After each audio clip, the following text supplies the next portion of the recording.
You got to take extra time on the deliveries and stuff in case of natural contingencies or whatever.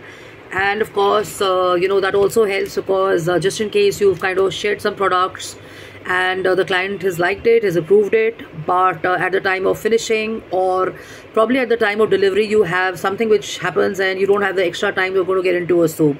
So planning yourself validates and helps and supports your certainty and uncertainty or whatever. The same goes with you to help you achieve your objectives and goals. And they say this, I say this a lot, and I tell all my people who work with me, do your homework, have your product service ready, collect information, have the industry information, have the procedures, documents, know about your competition, know about similar people, know about international markets and stuff, know about the value addition, know about the intellectual perspective.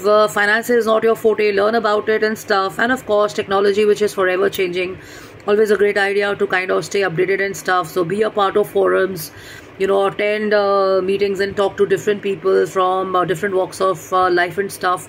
There's always something to learn from someone every day. And I learned a lot yesterday from this interaction from a person who's unfortunately becoming a burnout, and he's kind of taking a sabbatical. He's a rock star as per him in Hong Kong and other countries and stuff, and he shifted to Delhi.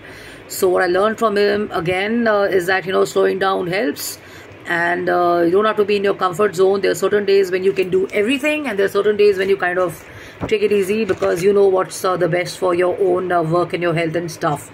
Avoid the speed trap. I keep emphasizing this. Life is not a race. Days are not a race. It's not a